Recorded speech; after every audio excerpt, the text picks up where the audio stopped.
జై శ్రీకృష్ణ. 1000 రోజుల తపస్సులో 775వ నామాన్ని మనం చేరుకున్నాం. ఈరోజు అమ్మవారి పేరు సుపోష. ఓం సుపోషాయై నమః. సుపోష ప్రజలని కన్నబిడ్డల్లాగా పోషించేటటువంటి తల్లి అని అర్థం. బ్రహ్మచారి అగ్ని కార్యంలో కూడా శపథం చేస్తాడనమాట.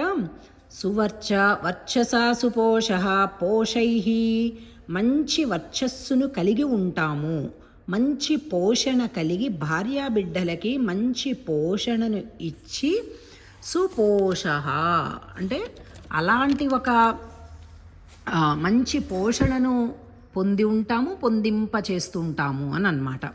అగ్నిని ఆరాధిస్తే ఆ అగ్ని మంచి వర్చస్సుని పుష్టిని ఇస్తుందన్నమాట. అలాంటి అగ్ని కూడా సుపోష అన్నమాట. అంబ సుపోష లేక సుపా ప్లస్ ఉషా, సుపోష బాగా పాలించేటటువంటి తల్లి, సంధ్యాదేవత అని అర్థం అన్నమాట. ఇది ఈరోజు నామం. అమ్మవారిని మనం 11 సార్లు నామాన్ని పలికే కంటే ముందుగా మనం ప్రతిరోజు ఒక ప్రశ్నను వేసుకుంటున్నాం. ప్రతిరోజు అంటే ఏ రోజు నామాన్ని అందించుకుంటున్నామో ఆ రోజు అనమాట. కొద్దిగా అట్లా రకరకాల కారణాలతోటి చాలా చాలా ఇర్రెగ్యులర్ అవుతుంది, క్షమించండి.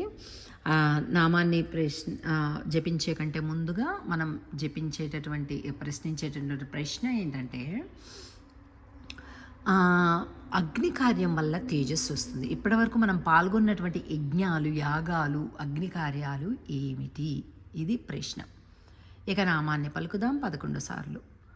ఓం సుపోషాయై నమః.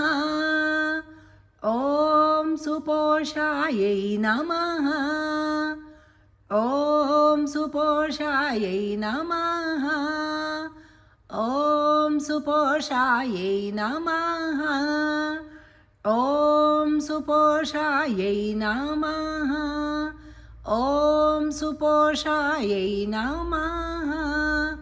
ఓం సుపోషాయై నమః.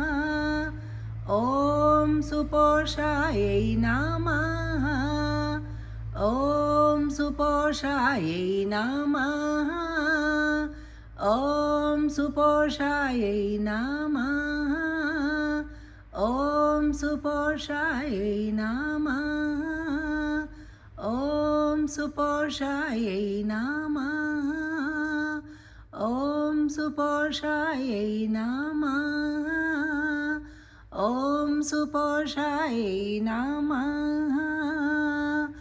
ఓం శ్రీయై నమః. జై శ్రీకృష్ణ.